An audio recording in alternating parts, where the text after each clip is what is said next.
Emergency crews are continuing to assess the damage after this week's storms brought heavy rain and severe flooding. Tonight, we're taking a look at how communities are cleaning up. Because of the recent storms, some residents in West Liberty will be without power until Friday. I treat him almost like a son.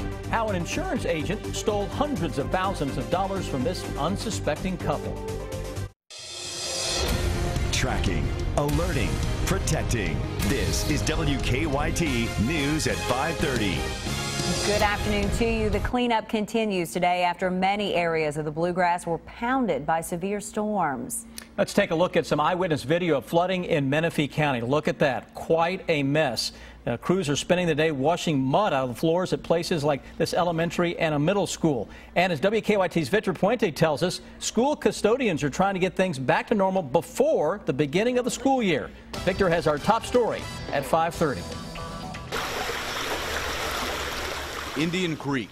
It circles Harry Howard's Menifee County home. Last night, the waters circled his lawn. Watch flood waters take stuff away. I couldn't stop it.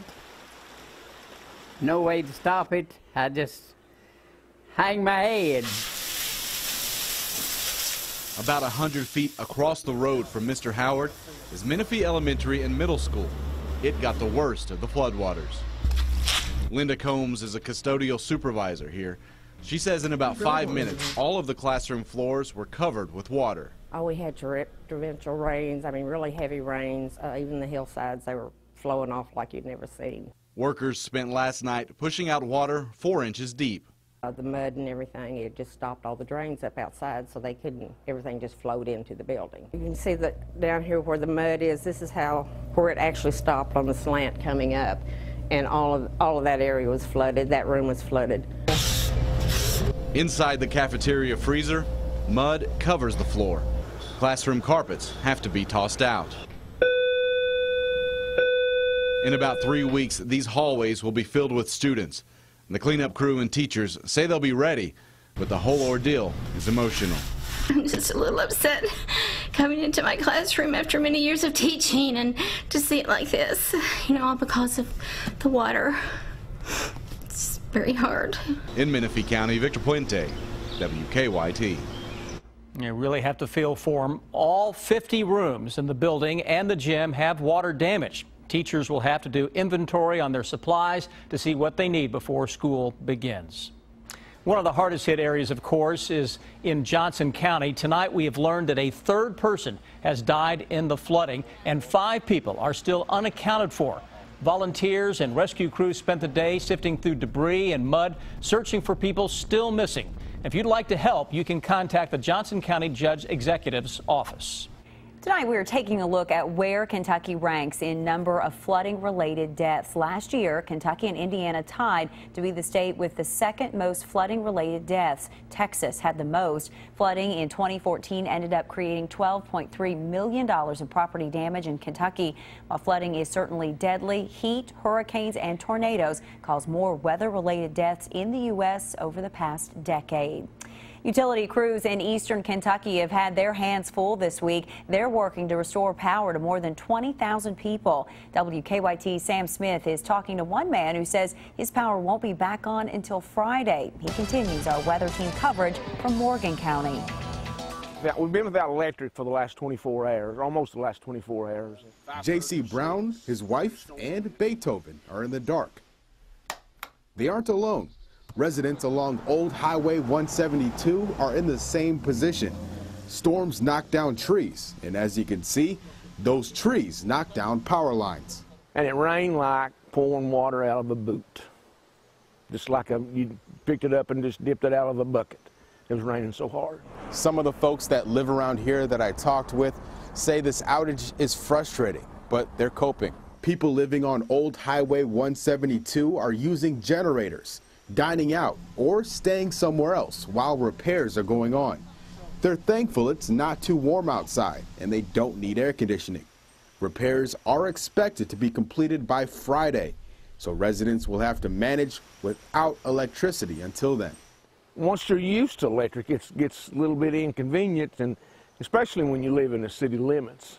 The utility company Kentucky Power has more than 500 contracted employees coming in from outside of the service area to assist in these repairs. In West Liberty, Sam Smith, WKYT. Kentucky Power tells us 20,000 customers are without power across 7 different counties. A Lincoln County road is closed tonight after it was damaged during the storms. The emergency management director in Lincoln County says heavy rain and flooding caused part of South Fishing Creek Road to fall in. Emergency management leaders say the road will remain closed until repairs can be made. And speaking of repairs, many people dealing with damage from the storms are starting to make those repairs, but the Better Business Bureau has a warning for storm victims about contractors.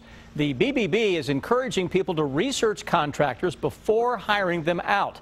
Leaders with the organization say that during disasters like this week's storms, many out-of-town contractors will come in to help with the damage. And while many of them may be legitimate, it's important to keep an eye out for con artists. If you're not sure about a contractor, you can call the Better Business Bureau at this number, 859-253-1008. After days of storms, finally, we're getting some relief from all this bad weather we've had. Nice to say that, isn't it? But that break could be short-lived. Chief Meteorologist Chris Bailey has a look at what we can expect for the rest of our week. How about it, Chris? Yeah, rolling our way through the next couple of days and seeing some at least better weather. Of course, at this point, anything's going to qualify as better. We look outside right now. We have dry conditions across most of central and eastern Kentucky. Those temperatures, a little added bonus to the dry weather. We're into the mid and upper 70s in most areas. Live First Alert Defender, nothing going on across most of the area, though late this afternoon, 1 or 2 little light showers popping up into far southeastern Kentucky across the Virginia border counties. But overall, this is a pretty good looking view. When you get a northwesterly wind around here, that's usually a drier wind, and it's giving us a little cloud cover and some cool air that is pushing in, relatively speaking, for the season. A lot of high water issues still, though, out there today. How about this view from above from Timothy Bruno, our weather watcher down into Powell County, showing the flooded fields across parts of Powell County. Dorman Patrick Jr. down into the Briar Creek Park area with some high water into Williamsburg, showing up there into Whitley County. Weather headlines as we roll forward. A break in the boomers, followed by a blast of steam. And guys, as the steam returns, the storm's not too far behind. We'll track both of those when I come back in about 10 minutes.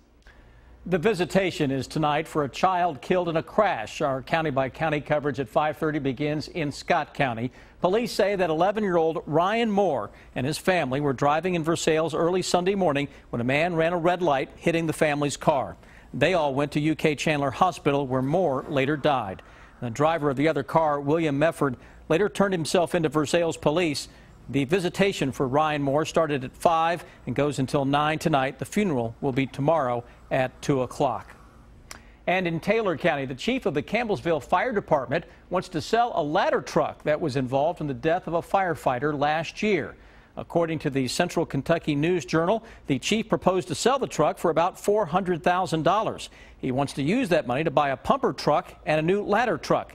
Fire Captain Tony Greider was on that truck when he died from injuries. He came in contact with a power line while helping a university's band take part in an ice bucket challenge back in August. Tens of thousands of dollars gone and trust betrayed.